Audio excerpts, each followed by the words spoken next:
I'm just saying they took some lumps along the way last season, and they had some good fortune that helped them get to where they got to. So just head up, man on man with LSU. I mean, LSU is LSU. They're an SEC team. Brian Kelly, I think, has circled this game for a long, long time, knowing that really the pressure's on him. The pressure's on Brian Kelly and LSU with his fan base because, lose this game and that gets them off to a rocky start. They expect to be in the playoffs. Now you got to recover from that. So the pressure is on him more than it is Dabo Swinney, because Dabo knows that, once he gets through that, he gets into ACC play eventually and things will lighten up for a little while. I mean, who's going to threaten them? You look around the ACC, maybe Miami's going to be better. They don't play Miami in the regular season. Is North Carolina going to be better? They go to Chapel Hill. How's NC State going to be? You're rolling the schedule there. Syracuse got a new quarterback. Georgia Tech. I think Georgia Tech truly might be a test for them, a noon game in Atlanta. Haynes King, excellent quarterback. Some of the other players they've got, they seem to have a confidence about them now going into another season with their coach, who's an excellent coach. So Georgia Tech could be the one. I don't see Boston College threatening them at all. Now, Louisville, well, they do have SMU with their quarterback back. That's a good one. Yeah. And Duke's a good one. Duke, It's home though. So that's it's they had to go out and get a quarterback. They get Florida State. Who knows how they will be? Mm-hmm. Now, playing Louisville on a Friday night up there could be a test for them. Louisville, always well coached, has another transfer quarterback who has some recruiting acclaim to him. And of course, the season ender at South Carolina. So it's a tough schedule. Good schedule. Yeah. But it's not. I mean, it's not SEC. But no. It's not. But it's for the ACC. It's gotten a little bit. Yeah. The rest of the leagues has got to pick itself up. And SMU maybe has done so. Maybe North Carolina with Belichick.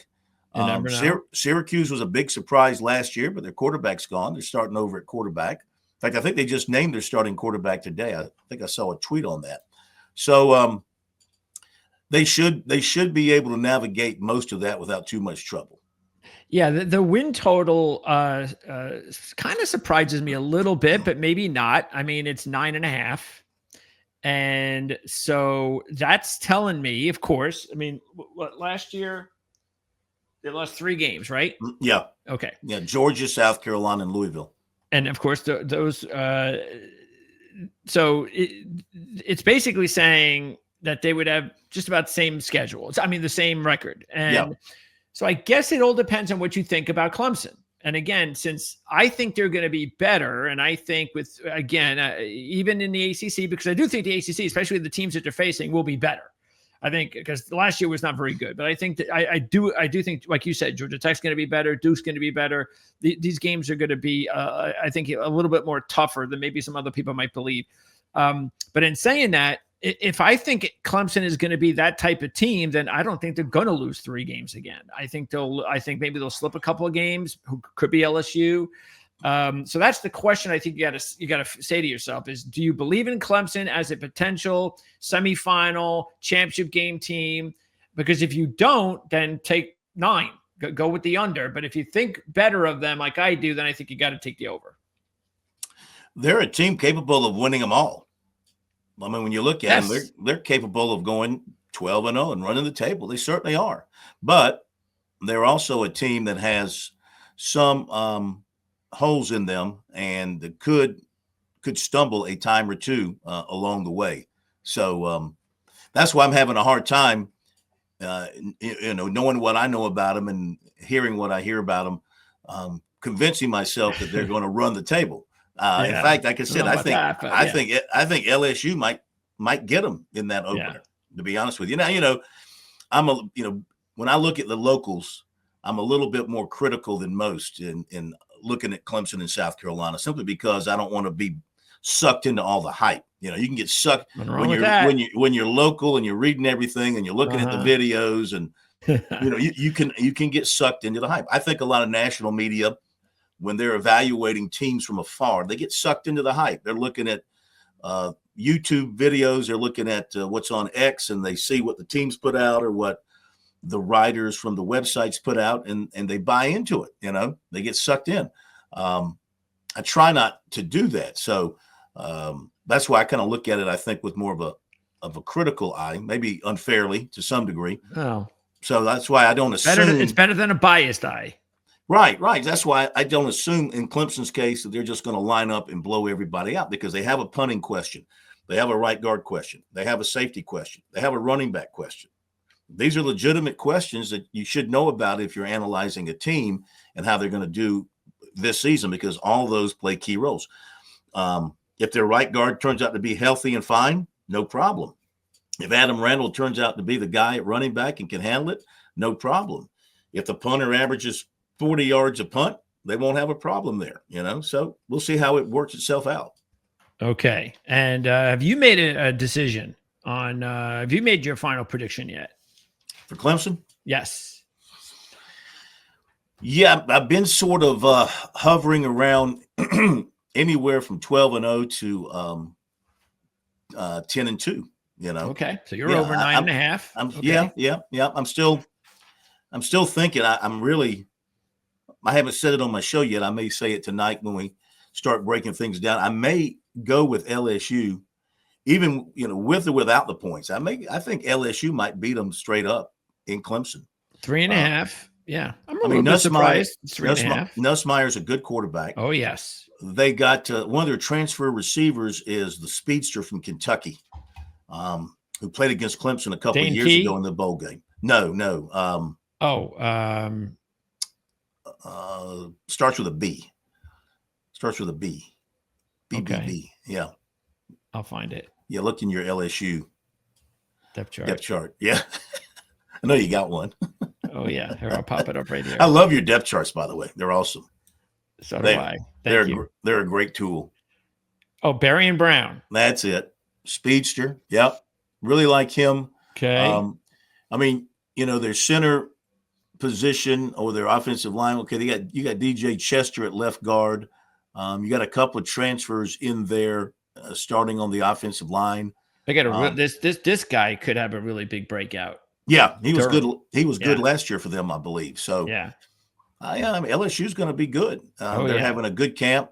I think if Nussmeier doesn't turn it over, in that South Carolina game, they were fortunate to win in Columbia last year because they had Gamecocks had a couple of touchdowns that were called back on controversial penalties that would have totally turned that game in their favor. They ended up losing by one. Had a field goal attempt late, if I remember correctly, that missed. But LSU looks pretty good on paper to me. And from what I've read from some of their reporters covering them, they seem like they've had a pretty good camp. Yeah, and it's a big year, like you said, for Brian Kelly. So you got Nussmeier one more year, and you've got to take advantage of that. Exactly. Yeah. So yes, they're definitely. Who knows? I mean, everybody's talking about the Ohio State Texas potential championship game rematch. Maybe it's Clemson and LSU. Anyway, what do you think about the first game? Let's start there. I mean, I'm not going to go for every game, but what do you think about the matchup? I love it. I like you said, to go back to your point about obviously them getting more attention, obviously them getting more respect. Because think about it, this game is at 8 p.m. on a Friday night. A lot of high school football is kicking off at this time, right? Obviously, the beginning, they put them in a primetime window on ESPN. That says a lot, right? They could have easily put this game somewhere else. That says a lot about the respect that I think Tech is getting, in my opinion. But to break down and talk about the matchup a little bit, right? Obviously, you go on the road. You're playing Colorado. No more Travis Hunter, right? No more Shedeur Sanders. Who's next in line? They go get the 5-star. Obviously, he decommitted from USC, ends up committing to Colorado, and you got Caden Salter from Liberty. And the crazy thing is, Coach Prom just said recently in his press conference, right? It's still kind of up in the air. So who emerges, right? Who will that guy be? Everybody's been penciling in Caden Salter, but it's an open competition. He's a good quarterback, though. He is a good quarterback, for sure. So, kind of who will start for them, and then how do they replace their weapons, right? No Travis, right?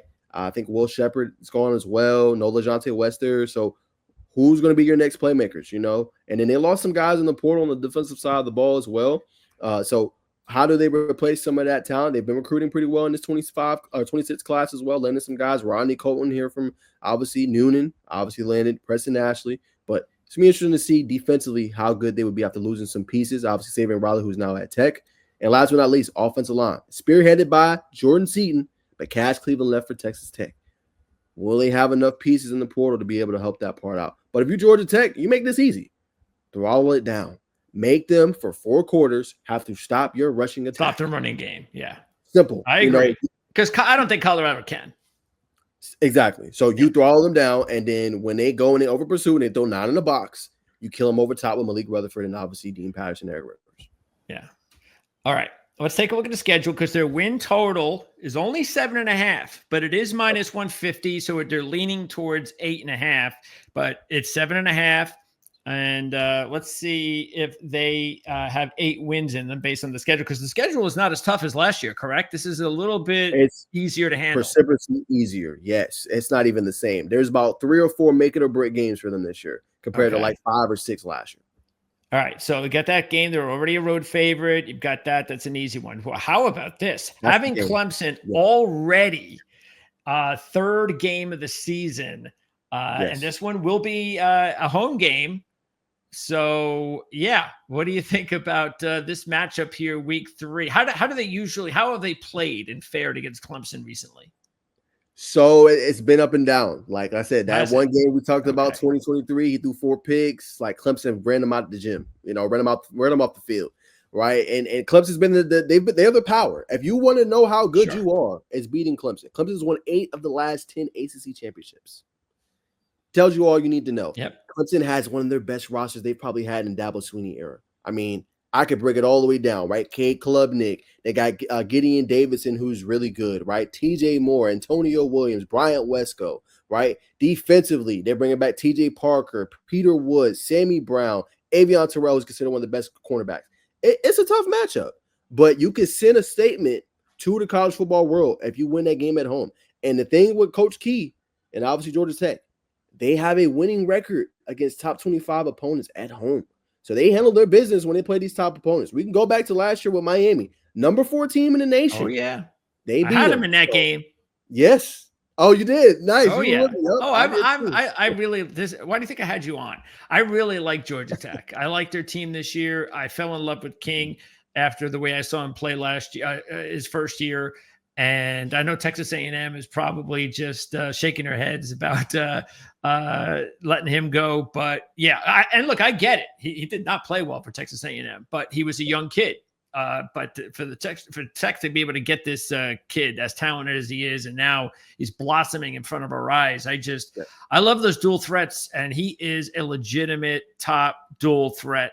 As good as there is in the country. So yeah, I think this is a game that clearly probably goes down to the wire.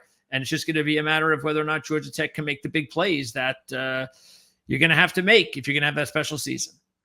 Exactly. And speaking of special season, last note on this, if you win that game, think about what that does for your morale, your confidence. Oh, sure. Hey, we can actually with the schedule. Yeah, exactly. Because there ain't too many more after that point that you're really like, oh my gosh, that's the game where you can solidify yourself as, hey, yeah, we're coming for the ACC crown. So even if they were to lose to Clemson, so there would be at least 3-1 with Temple, Wake Forest. You can't lose that game. You can't lose to Virginia Tech at home. Then you're talking about 5-1. Duke is a tough one. So even if you lose that, you're 5-2. You have to beat Syracuse at home. That's 6-2. I think you have to win both of these games. But let's just say for some reason they split, and they're 7-3. Yep.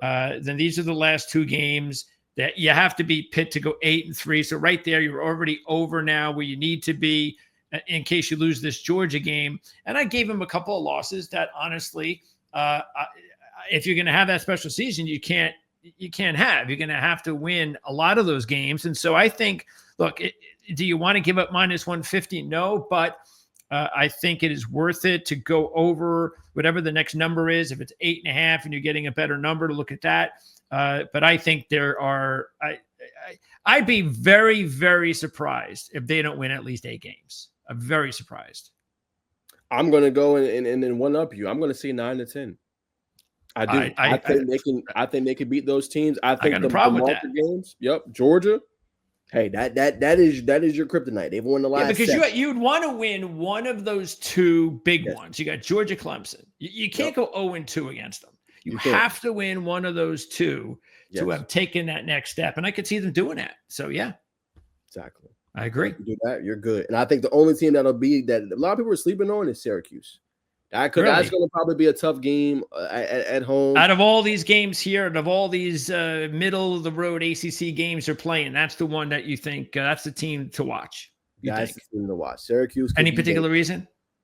They got a great head coach. They bring back some of their production on the defensive side of the ball. They're just going to fly under the radar like they did last year. But Syracuse is going to be well coached. They could just make that game low scoring. And it comes down towards the end, and you need a play to make, and they can make a defensive stop. Well, they're going to have a big – I would guess you're going to – I haven't looked at their quarterback situation, but you got to have a big drop-off without McCord now. So for sure. It's going to be Ricky Collins. And where did he come from?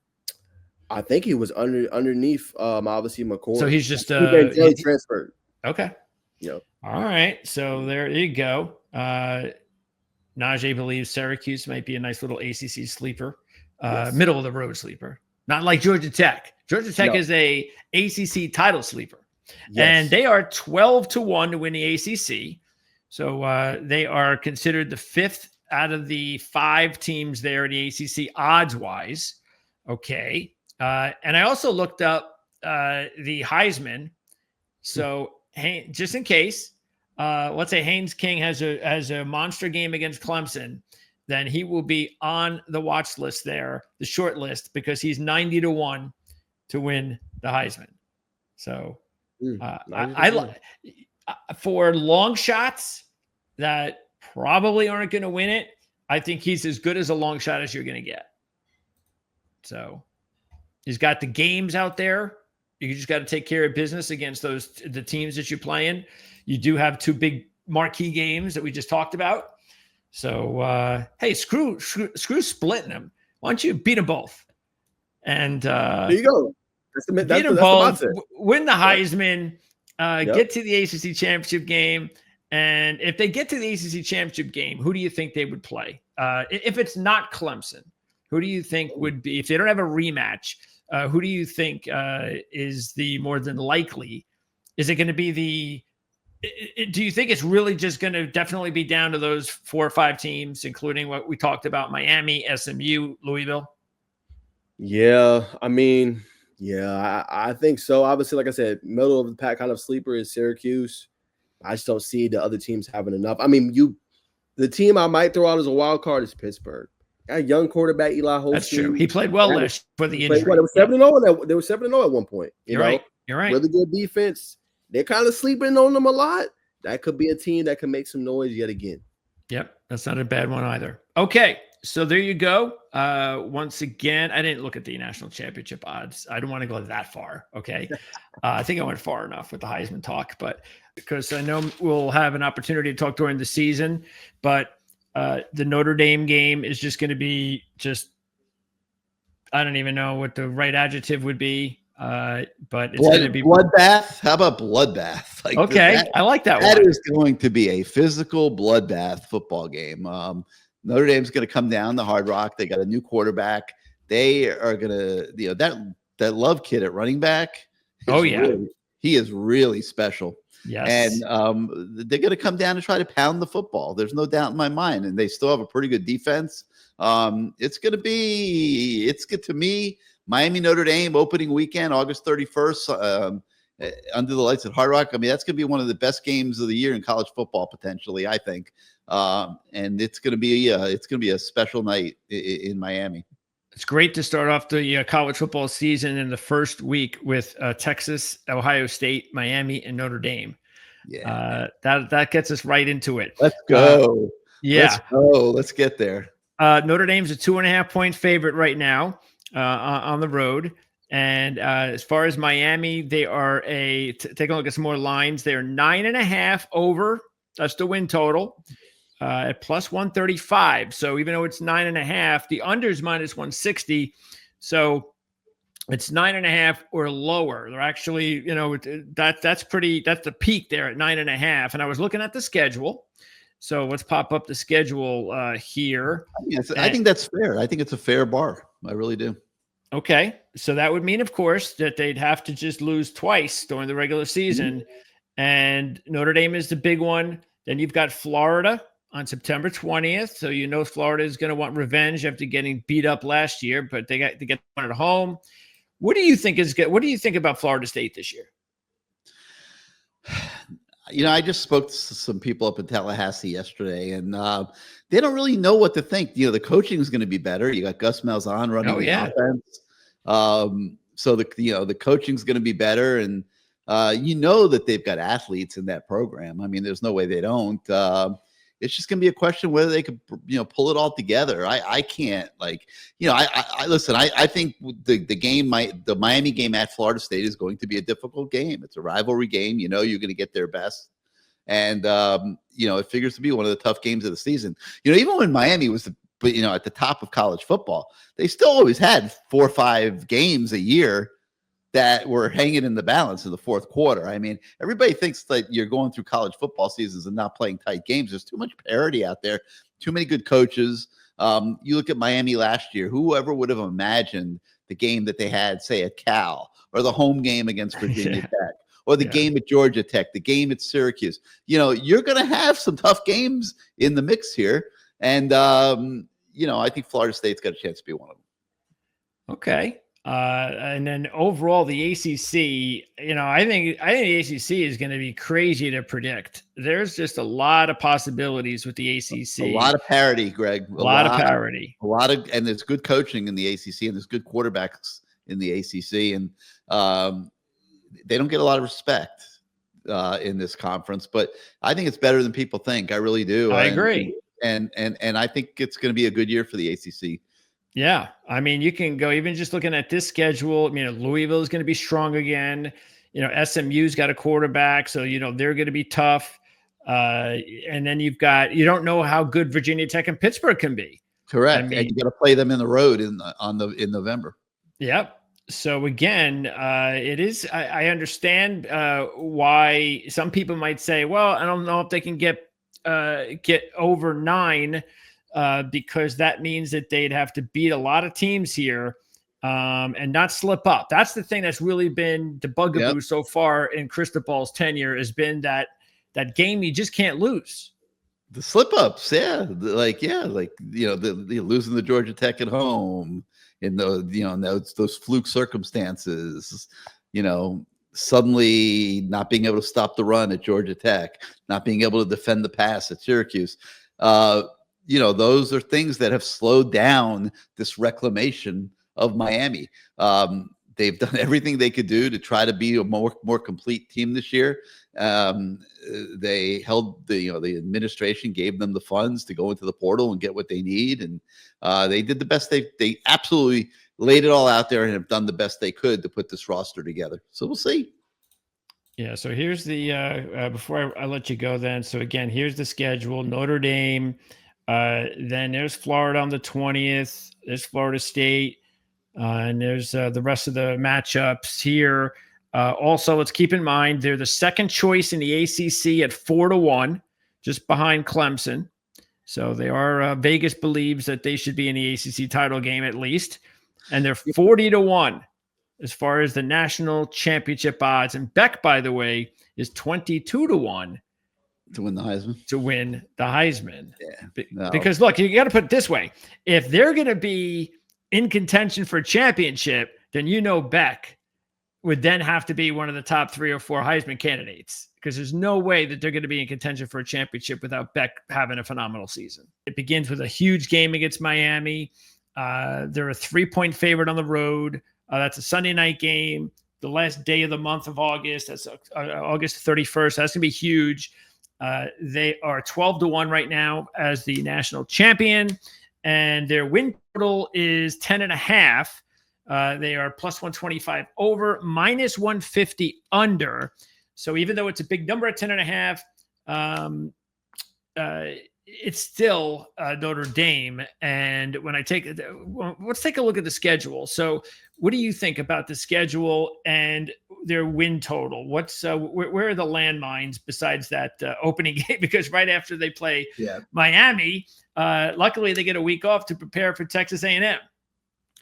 Yeah, I mean, they should be favored in every game. Like they are favored against Miami. I think it's a 3-point line right now. That game's obviously going to be tough. It's going to, a lot like last year at Texas A&M. It's hot, it's hostile. New starter at quarterback in a different way. This time they're going to have a guy who hasn't played. Last year was a guy who missed spring practice and wasn't in the system. So that's going to be a dogfight. I go back and forth as to who wins that one, but you can't truly know until it happens. Then A&M, they're going to be favored, and then it's like, barring a letdown, they shouldn't lose any of the rest of their games. Like, they're going to be the better team. USC, I mean, should be solid, but they're as with every Lincoln Riley led USC team, it starts in the trenches. We don't know how good they're going to be. Boise State should be solid, but that's at Notre Dame, and they lost Ashton Genty, so they're not as dangerous of an opponent. Otherwise, like, on the road against Pitt should be solid. Kyle Lewis is one of my favorite players to watch on the schedule. Desmond Reed's obviously sick, but a lot of questions there. So, like, it's all after those first two games. It's just all about avoiding the letdown. Yep. Which obviously Marcus Freeman's Notre Dame teams have struggled with. They had Marshall and a 3-9 Stanford team in year one. No Group of Five calamities in year two, but they lost by double digits to a Louisville team that they were better than. And then year three, of course, you have NIU. And then after NIU, the whole thing was about handling success, and they read their own headlines, and they were so motivated and to some extent scared, because NIU was such an embarrassment for everyone involved that they just prepared for every game the rest of the season like it was a national championship, and they blew everyone else out of the water until they started playing real teams at the end of the season. So if that mindset carries over and they play with that same fear of losing to NIU, like, I legit think that Miami is the only game they can lose. But if they have, a letdown week like they've had the past few seasons, like, they can lose on the road to Arkansas, they can lose to Boise State or USC, they can lose on the road to Pitt. So it's Navy even should be pretty fun. They got Blake Horvath back, who's another very fun player to watch, and you never know with them. But Notre Dame should not lose a game that isn't Miami. If they do, it would be a letdown. Yeah, I can understand where the possibility is for them to lose two games and then be the under at 10-2. Right. Because again, you're starting those first two games are the most difficult part of your schedule. And you would think if they win both of them, well, that means this is a really good Notre Dame team, which they could probably do anyway. And maybe they go undefeated. But if they split, then you got to run the table and you can't lose anymore. So I see where there might be some trepidation on thinking, but once you get past, like you said, I mean, the thing was with Boise, even at Arkansas and USC, and who knows about NC State? They're games that, they're better, but you have to play your best, and you do have a young quarterback, and anything is possible. So, so I can see, I don't think it's an easy, definitely Notre Dame take it. Matter of fact, I could even see Notre Dame being a 10-win team and still being playoff team, national championship contender. So I don't think the win total thing is the be all end all as far as where their season goes. So that's a tricky one, because the under at -150, I wouldn't do that. So I'll tell you the truth, I'd probably stay away from it. But if I was going to do it, I might actually go with them going 11-1 in the regular season. Yeah, 11-1 is my pick. And like you alluded to, like, there are plenty of games where if Notre Dame doesn't play well, they can lose. They also. It's weird to say, like, they have probably one of the least, if not the least, top-heavy schedule in college football, because they play two Group of Five teams who both should be in contention for the Group of Five's playoff spot, Boise State and Navy. The rest of their schedule is made up of, Miami, A&M, USC.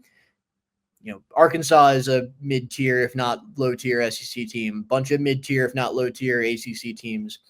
So it's like it's definitely a better schedule than last year. But there really aren't a lot of games that Notre Dame should lose if they're on. Okay, so Love, I don't think the national audience really knows how good he is. The injury during the biggest time of the year was a big blow. Not to mention all the other injuries they had last year. I don't think people realize that too. I don't think the national fan base really understands how many key guys that really were not available for Notre Dame, and he still came that close to winning the national championship. But yeah, tell me about what you think Love can bring. Can he be? I don't even know. I'm going to go check and see what his Heisman number is. But how good could he be? So I want to touch on the injuries thing real quick. Sure. That was the most resilient football team I've ever seen at the college. And obviously I haven't been doing this for too long, but they fought through so much. The depth of that team was truly incredible because they were on like their backup center, backup right guard, their third fight. Yeah. You have Tui Halamaka in the starting spot right now. And like, I don't think he's going to start, but last year, the two guys ahead of him went down. He was out of the rotation week 1. He steps up and has a huge Sugar Bowl. It was a big reason they won that game. So the way so many guys who like at other programs would have transferred out midseason just stayed, stuck it out, and stepped up when their name was called was truly incredible and rare in 2024-25 college football. But on Jeremiah Love, best running back in the country, and I don't think it's close. I don't think it's fair to him to really call him a running back. He's just a weapon, and he adds value to Notre Dame in ways that typical running backs just simply do not. I'm a big proponent of positional value. I think it's really rare to have a running back who can impact the game like that, but he really, really does. He's obviously you have the speed, you have the shiftiness, you have the hurdling ability. He got a lot stronger from freshman to sophomore year. He can truck people now. The way I like to describe him is like off the field, he's an introvert. He's a bit of a quiet kid, maybe even a little shy when you get to know him. But on the field, he's a psychopath. Like he is truly out there to embarrass you and degrade you as a defensive player. Like it is incredible to watch. He's a great runner. He's a good receiver. The coaching staff has said that is his next step. They would like to use him as a receiver more. If anything, that's the coaching staff's next step because they felt like they did not design enough opportunities for him to make plays as a pass catcher. So that I think is going to be an adaptation of the offense in 2025. He's better than people give him credit for as a blocker too. Like he said that, like everyone was like, oh, he would have 30 touchdowns last year if Riley Leonard wasn't on the team. Love, on the other hand, like Leonard had talked about Love standing next to him when he calls a quarterback run, and he's pointing at the defensive end. He's like, I'm going to lay your ass out. Like, he has that kind of mindset. He's so unselfish.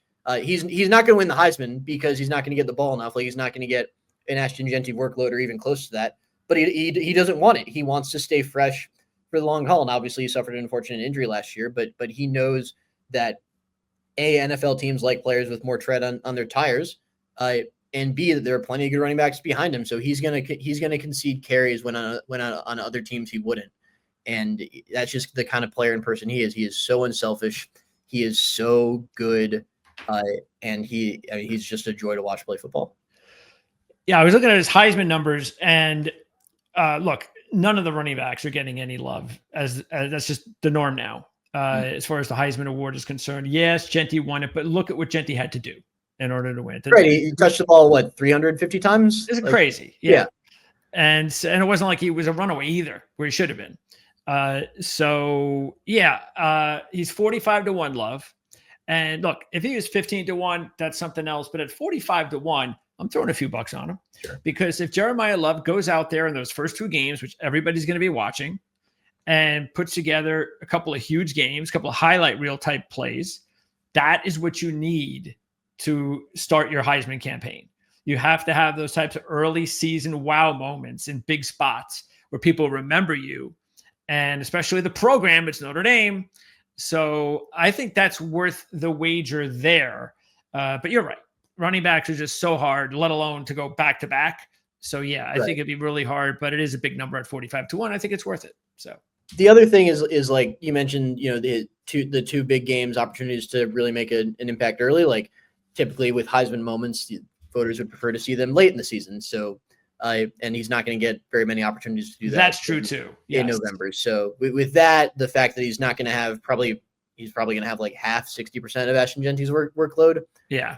Last year, I don't think he's going to win the Heisman. I do think he's a really good shot to make first team All-American. Sure. Walter Camp just came out. He's a preseason first team All-American. He's probably going to be preseason first team All-American by every outlet. I think he's really got a really good shot to do that. Heisman, probably not, but I don't think Love particularly cares about winning the Heisman, to be honest with you. I think he's very much bought into the team success thing, and I think he's gonna have a really good year, provided he stays healthy. Not gonna win. Yeah, I think they're a really good choice too to win the national championship at 12-1. I don't think that's too low of a number. Again, a lot's going to look. You might even decide for yourself whether or not you want to wait until after those first two games, because if they lose one of them, the number will drop, and you can take advantage of that because again, they could run the table, and then maybe you get them at 15-1 or something like that. But I wouldn't risk it. I just go after them. If you think they're going to be a playoff team, then I think 12-1 is pretty solid, especially like you said, and what we talked about, what Marcus Freeman was able to do with his team last year with all the injuries. Yes, they have a completely different quarterback structure instead of a veteran. They've got a young kid. I mean, the dynamic there is just, night and day, but still, I think it's worth it. They had a hell of a first year in the ACC. And I guess right off the bat, I think the biggest difference I noticed between last year's team and this year's team is that schedule. They avoided some of the really top teams last year. They won't be able to do that this year. What do you think overall about the difference in talent from last year's team to this year's team based on the fact that they're going to have to up their game with the schedule? Yeah, thanks for mentioning that schedule, because it is a big difference for SMU. And even going back to last year, you look at what SMU thought they were going to have to deal with Florida State and Louisville, the two, the champion and the runner-up right off the bat to open ACC play. And FSU did what FSU obviously did, which was wild. But Louisville ended up being still one of the better teams in the league, albeit a little bit inconsistent with that win over Clemson, but also losing to a lowly Stanford team. The schedule this year for SMU, at least on paper, is a lot more difficult to navigate. You have Louisville, Miami, and Clemson. Those are the three teams, picked at the top of the league along with SMU.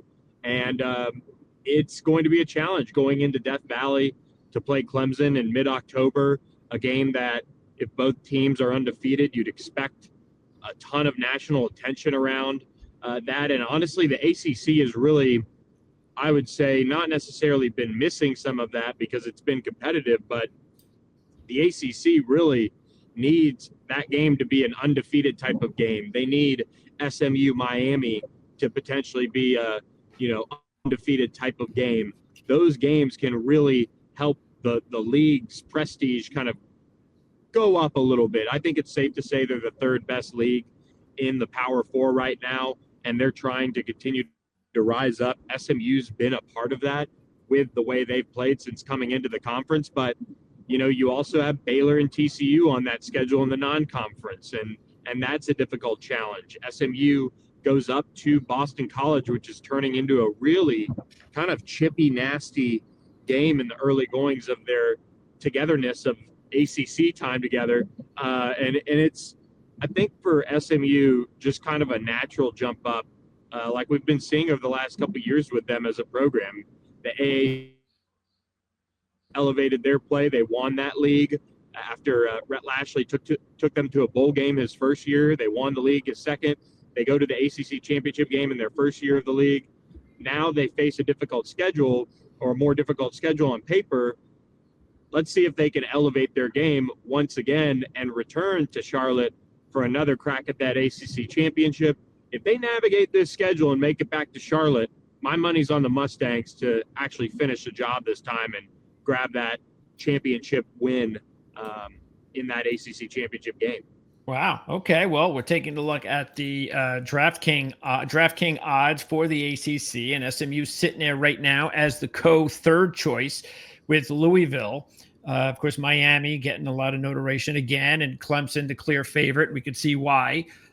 So SMU at 8-1 pick right now, and their win totals 8.5. So again, based on the schedule and what you said, that would lead me to believe that you're taking the over on SMU. Does that mean you think they're at the minimum a 9-win team? I do. I think it's a pretty safe bet to go 9 wins. I think Kevin Jennings is phenomenal as a quarterback, and then Scott Simons is one of the best defensive coordinators in college football, and what he did last year and what it looks like he's going to have there to play with again this year. SMU does a really good job of coaching their guys to really focus on themselves, stay with their fundamentals, and if they do those things, they take care of themselves. And each team is a different team. Don't get me wrong. They lost some leadership. They lost some talent off last year's team, but they also bring in a lot of talent back to this 2025 roster. And Kevin Jennings having that full offseason to dedicate to being the starter this time around, I think you'll see his play elevate a little bit more, and they can find a way to get back to Charlotte. And here's the thing, too. If you look at what Miami's done, if you look at what Louisville's done, they're both on SMU's schedule. Sure, they haven't won at the consistent level that the talent of both of those programs has really said that they maybe should have. And Rhett, it is 1 year. It is their first year in the ACC that they did it, but they are trending at such a high level right now. I'll put a little bit more trust in them to do that and get those types of wins.